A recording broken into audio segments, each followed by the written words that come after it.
최근 치러진 서울시장 보궐선거에서 비대면 선거운동 비중이 높아진 가운데 국내에서도 인기를 얻고 있는 한 중국산 앱에서 수상한 일이 벌어졌습니다.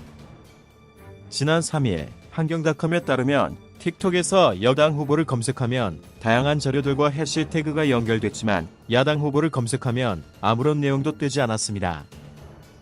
심지어 야당 후보 이름으로 검색하자 이 문구는 가이드라인을 위반하는 행위 또는 콘텐츠와 관련될 수 있다라는 경고 메시지가 떴습니다.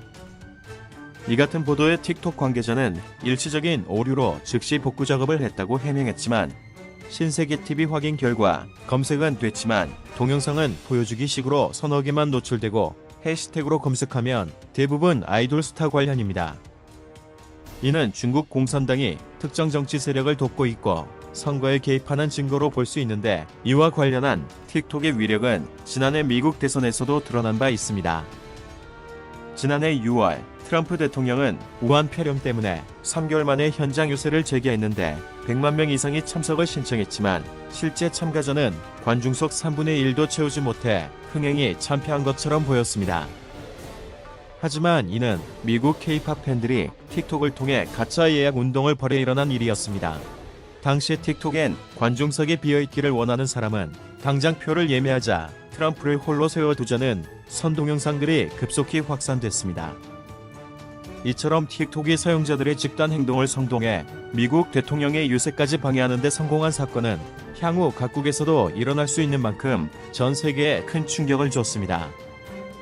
중국 공산당은 미국뿐만 아니라 대만에 대한 정치 공작에도 틱톡을 이용하고 있는데 대만 출신 틱토커를 대거 양성해 대만 정부나 사회를 비판하거나 중국과의 통일을 지지하며 여론을 분열시키는 방식입니다. 실제로 한국판 틱톡에서도 중국을 찬양하는 계정이 대놓고 활동하고 있는데 중국의 한국 전쟁 개입으로 북한을 독립시켰다며 마오쩌둥을 찬양하는 동영상도 버젓이 올라와 있습니다. 또 시진핑과 중공군 찬양 영상이 다수 올라와 있고 북한 열병식 영상에서는 심지어 하루빨리 조선 땅을 통일하시기에 공산당 깃발을 든 당당한 모습 멋지다라는 자막이 달렸지만 삭제되지 않고 있습니다.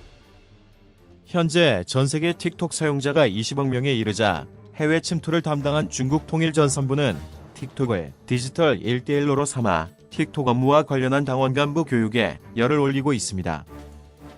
이 때문에 트럼프 대통령은 틱톡을 미국 기업으로 넘기도록 압박해 매각 협상이 거의 성사될 뻔했지만 바이든의 황급한 매각 중단으로 틱톡은 벼랑 끝에서 기사회생했고 곧이어 한국에도 말수를 뻗쳤습니다. 화웨이 등 중국 기업들과 긴밀하게 협력하고 있는 LG는 지난 1월 자사 스마트폰 기본 앱에 틱톡을 추가했는데 이에 항의하는 고객들의 게시물까지 삭제해 큰 논란이 일었습니다. 중국 앱의 개인정보 불법 수집은 전 세계가 공인할 정도로 매우 심각한데 틱톡은 이미 네티즌들 사이에서 확산하는 꼭 지워야 할 앱 중에서 항상 첫 자리에 올라옵니다. 다행히 LG가 이달 5일 휴대폰 사업 철수를 확정해 이 같은 음모는 당분간 일단락됐지만 하마터면 수많은 국민의 개인정보가 중국 공산당에 고스란히 노출될 뻔했습니다. 그런데 상황이 이런데도 청와대는 지난해 미국 대선을 일주일 앞두고 틱톡에 청틱톡이란 계정을 만들며 트럼프 행정부와 노골적으로 엇박자를 보이기도 했습니다.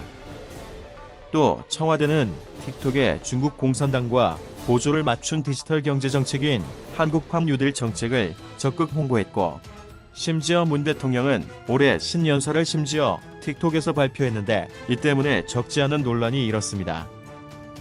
틱톡이 중국 공산당의 검열 정책을 따르는 건 이미 공공연한 비밀인데 지난 2019년 가디언이 입수한 틱톡 내부 문서에 따르면 틱톡은 파룬궁, 티베트, 천안문 사태 등 민감한 컨텐츠, 트럼프, 푸틴, 아베와 박근혜 등 정치인도 검열 대상이었습니다.